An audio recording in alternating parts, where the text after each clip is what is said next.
구약에 나오는 이 다니엘서는 지금으로부터 2535년 전에 선지자 다니엘이 기록한 선지서입니다. 이 다니엘서가 내용이 길어서 성경에서 대선지자서로 구분하기도 합니다. 오늘 이 본문이 담긴 다니엘서 6장은 이 다니엘의 초지일관된 신앙의 모습이 기록되어 있습니다. 이 다니엘의 이름은 하나님은 나의 심판자, 하나님은 나의 재판자, 이런 뜻을 가지고 있습니다.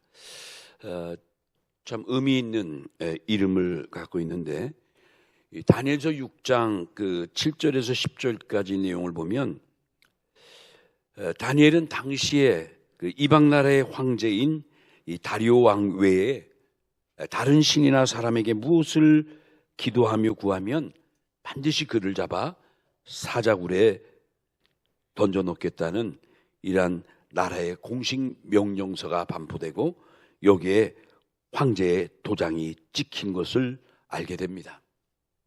무슨 말이죠? 자기들의 황제 외에는 섬길 대상이 있어서는 안 된다는 거죠. 결코 누구에게도 머리를 숙이고 구하거나 절해서는 안 된다고 이렇게 어인을 찍은 겁니다. 누구보다도 이 사실을 잘 알 수밖에 없는 다니엘인데, 다니엘은 그럼에도 불구하고 자기 집에 오면 예루살렘 쪽에 향한 자기의 창문을 활짝 열어놓고 하루에 3번씩 기도한 것을 알 수가 있습니다. 오늘 그 본문 다니엘서 6장 10절의 말씀이죠.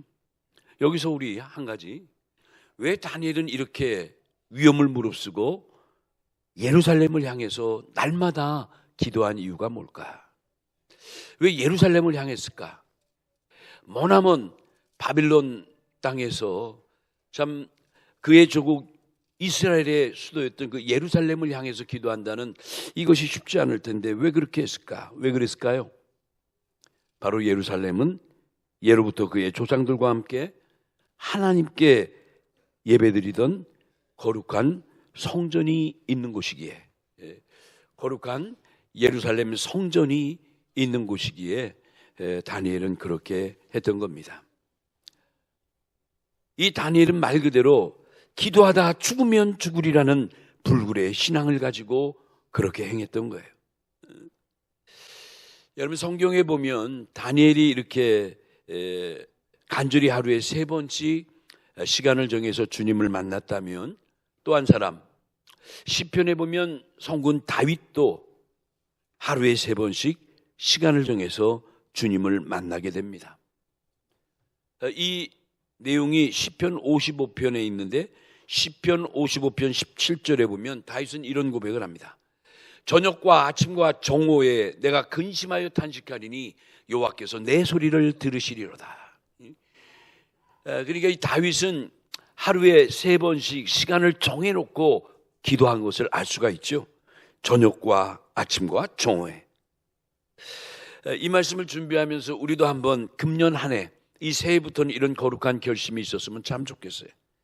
늘 기도하시지만 그래도 이들처럼, 다윗이나 또는 다니엘처럼 우리도 하루에 시간을 정해서 이렇게 3번씩 그 이상씩 기도하면 얼마나 좋을까. 기도하길 원하는 마음은 있지만 바쁘다 보니까 일상 속에 묻혀서 기도의 시간을 놓칠 때가 너무 많죠.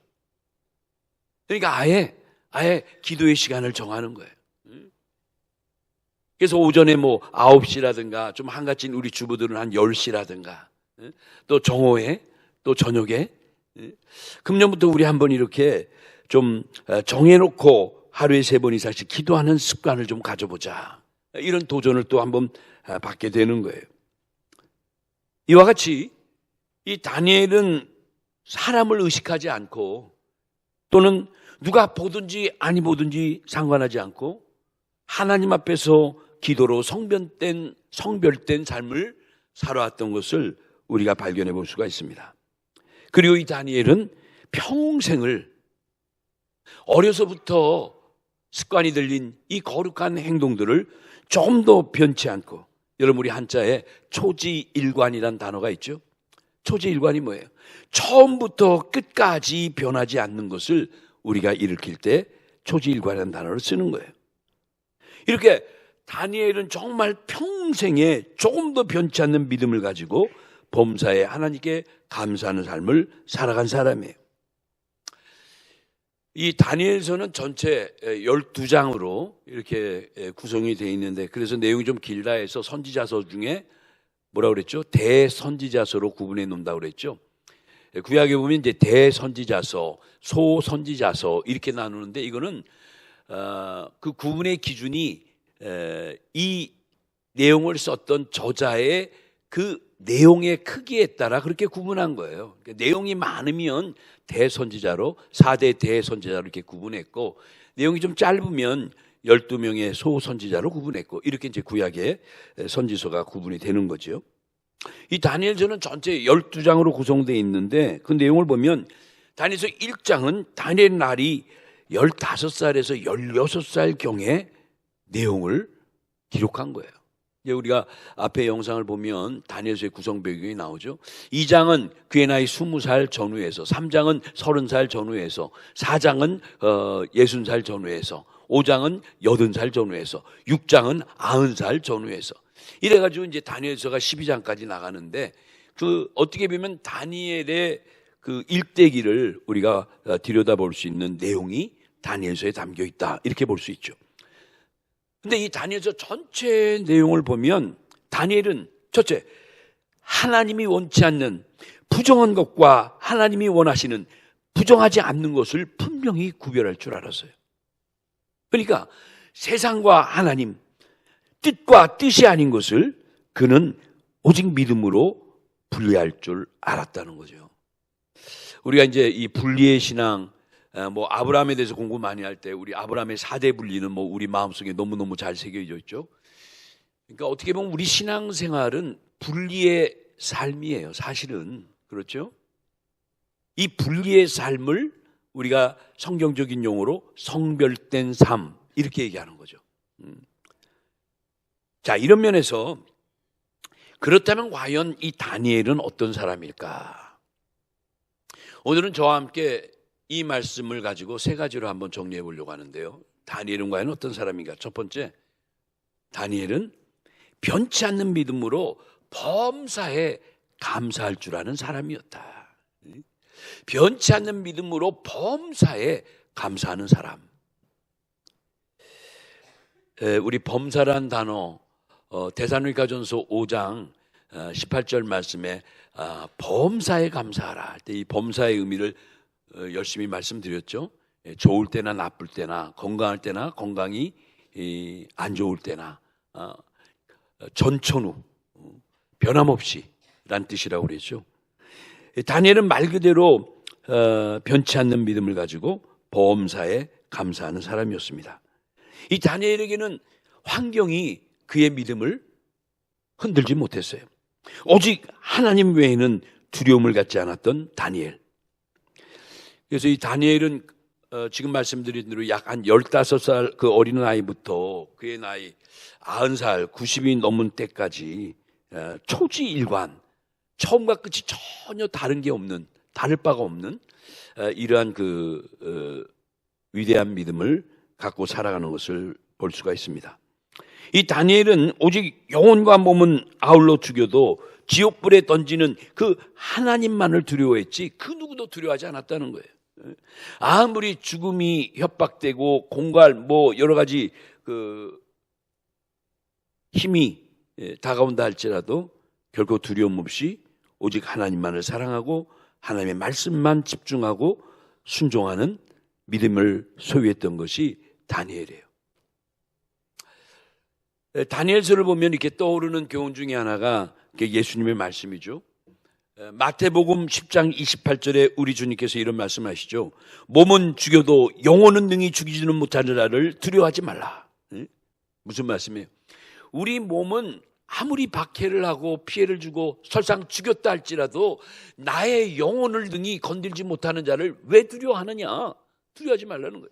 그리고 정작 두려워할 대상은 오직 한 분, 우리의 몸뿐 아니라 영혼까지도 능히 지옥에 처하게 할 수 있는 바로 그를 두려워하라.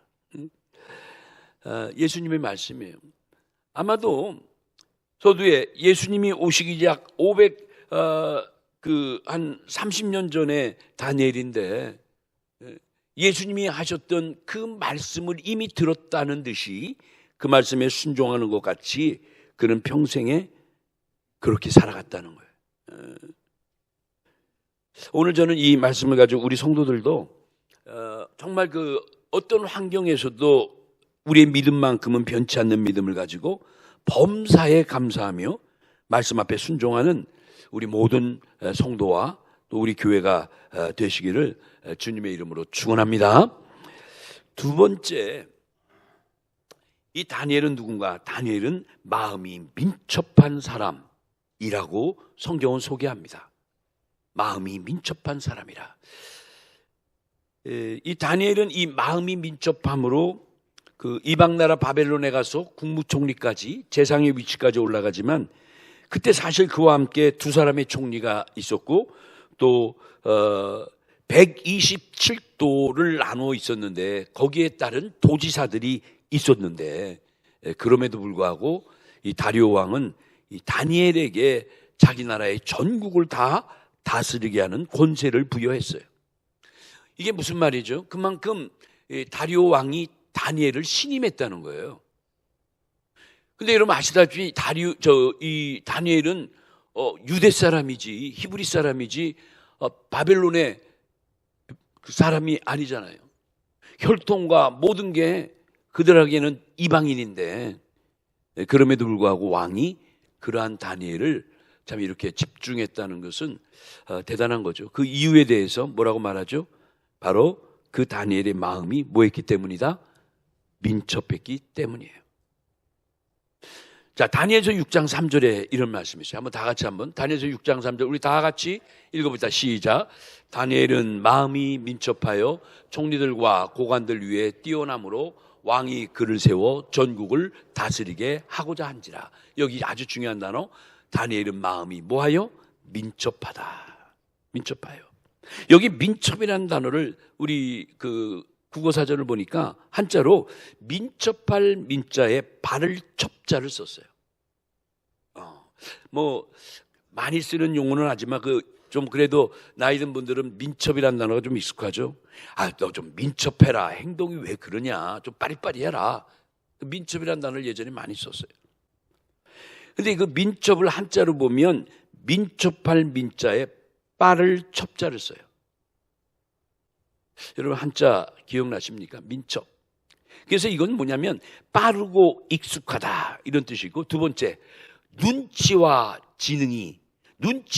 지혜가 뛰어나다 이런 뜻이 민첩이란 단어에 담겨 있는 거예요.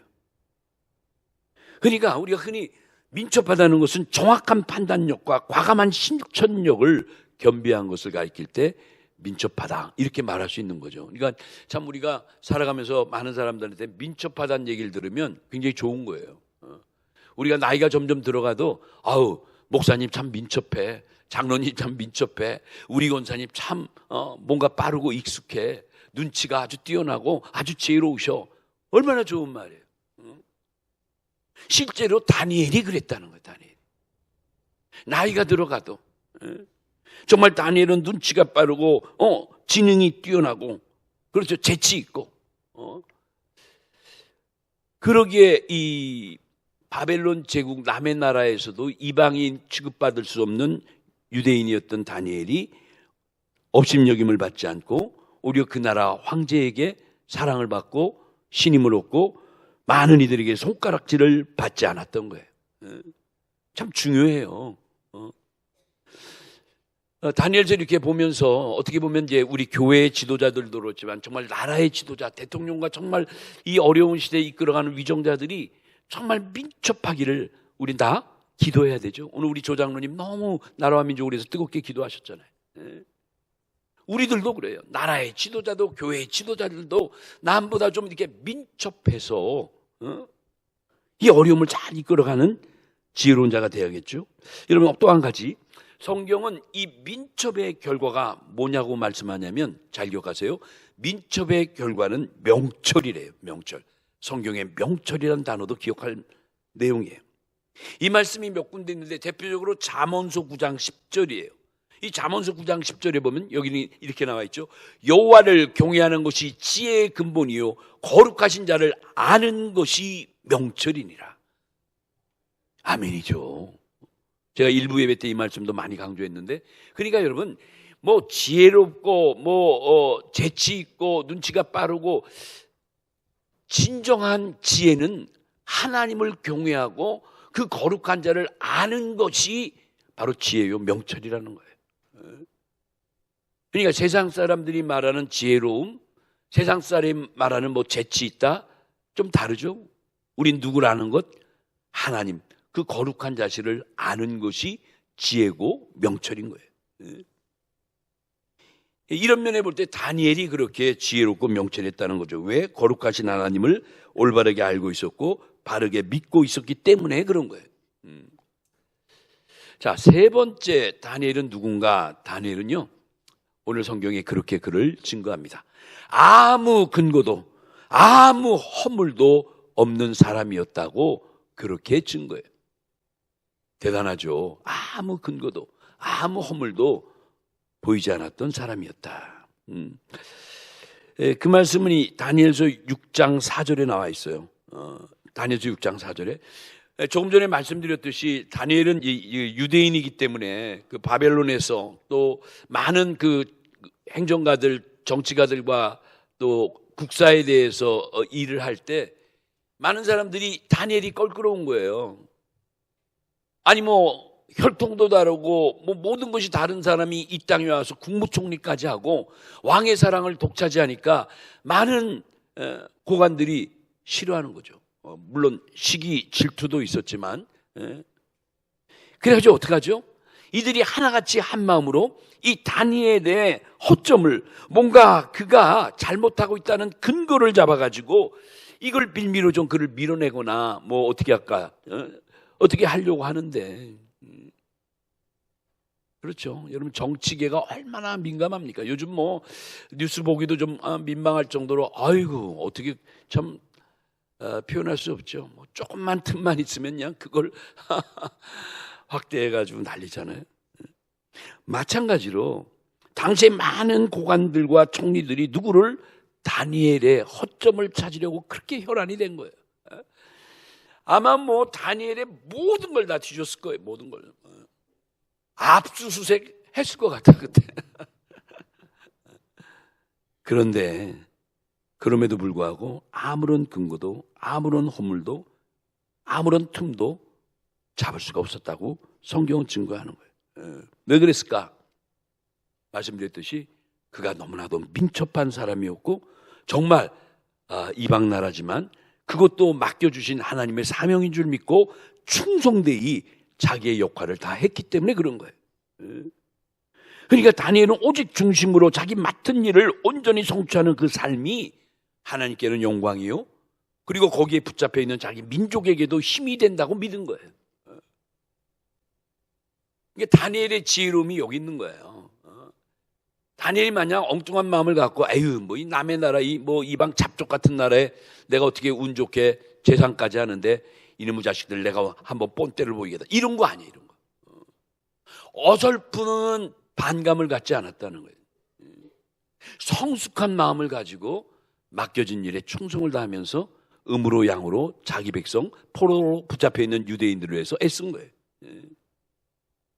얼마나 대단한 거예요.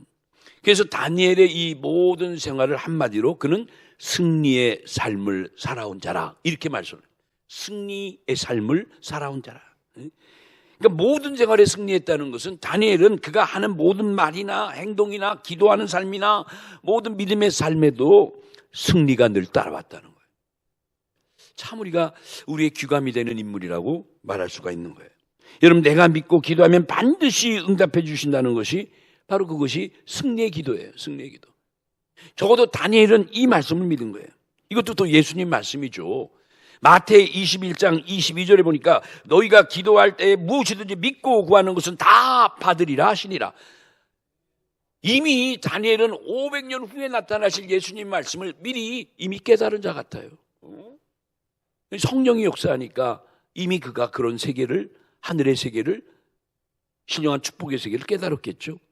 그래서 다니엘은 늘 날마다 시간마다 나름대로 만족한 삶을 누리고 있었던 거예요. 그는 정말 생명의 위협을 받았어도 많은 정적들이 자기의 허점을 찾으려고 그냥 호시탐탐 쳐다보고 있는데도 아랑곳하지 않고 자기 집에 가면 예루살렘을 향한 창문을 쫙 열어놓고 왕 외에는 절대 누구에게든지 무릎 꿇고 기도하면 잡아간 사자굴에 쳐놓는다 그래도 아랑곳하지 않고 어떻게 하죠? 꿇어 엎드려 3번씩 바로 여호와 하나님 앞에 기도하며 나라와 민족과 자기 민족을 위해서 기도한 거 아니에요. 대단한 거예요. 우리는 어떻게 오늘부터 시작되는 이제 설날 명절이, 구정 명절이 연휴에 들어가는데, 저는 기도하는 가운데 이 말씀이 또 우리에게는 좀 은혜가 되고 도전이 되겠다 해서 정리를 해본 거예요. 이제 우리가 금년 설을 맞이하면서 또 부모, 형제, 많은 친지들 아무래도 오가면서 많은 만남이 있을 터인데, 다름 아니 다니엘, 이 믿음의 사람 다니엘을 좀 생각하면서 이 연휴를 지내면 좀 어떨까라는 생각이 든 거죠. 다니엘은 정말 민첩함으로 지혜롭게 행동을 잘한 거예요. 여러분도 그런 지혜로움을 가지고 이 세상을 잡아먹듯이 여러분이 승리자가 되어야 될 거 아닙니까?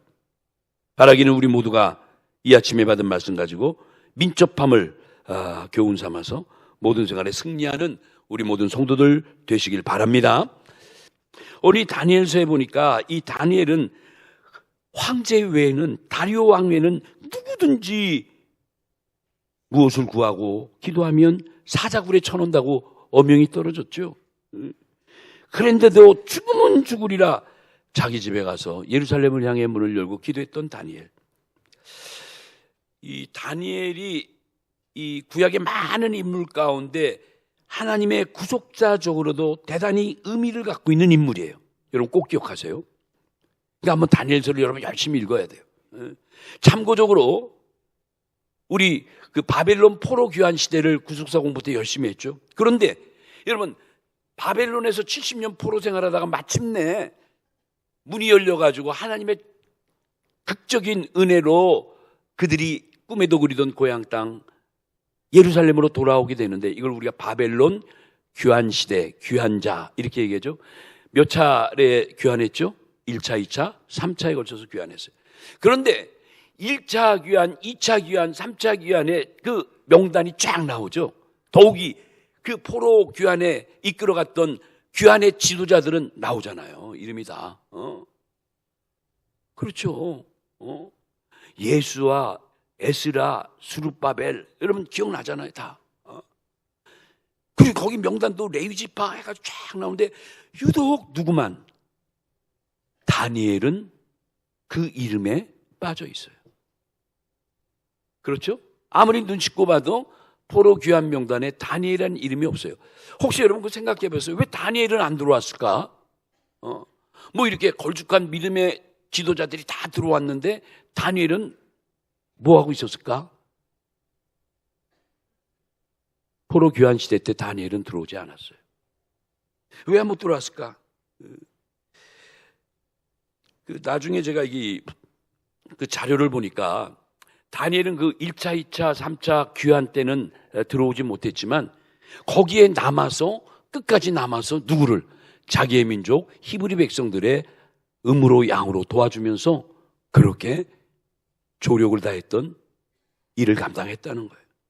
그리고 그의 말년에 이름도 없이 빛도 없이 조용히 꿈에도 그리던 조국 예루살렘으로 귀환했다고 말씀하고 있어요. 물론 이제 학설에 따른 내용이지만 어쨌든 말이죠. 그래서 어떻게 보면 다니엘은 이렇게 구속사적으로 정리할 수 있어요. 다니엘이라는 인물은 구속사적으로 말세에 살아남을 예수 그리스도의 신부된 그림자다. 마지막 때 예수님의 신부에 예표되는 인물이다. 이렇게 말할 수 있죠. 참으로 그야말로 참된 성도요 마지막 때 남은 자의 그림자라. 이렇게 말할 수 있는 거예요. 그의 초지일관하는 믿음, 처음과 끝이 전혀 다르지 않고 동일했던 믿음, 그의 삶이 그 믿음 안에서 민첩하고 명철함을 가지고 많은 사람에게 오히려 자기를 지적하고 쏘아보고 있는 자들에게까지 흠을 잡히지 않고 놀라운 은혜를 전했던 다니엘. 뭐 그러한 모습이 마지막 시대 우리들의 갖춰야 될 모습 아니겠습니까? 누가복음 18장 8절에 보면, 누가복음 18장 8절에 예수님이 이런 말씀이죠. 인자가 올 때 이 세상에서 믿음을 볼 수 있겠느냐 탄식하셨잖아요. 뭐예요? 마지막 때가 되면 될수록 이 땅에 참된 믿음을 소유한 자가 찾아보기 힘들다는 거예요.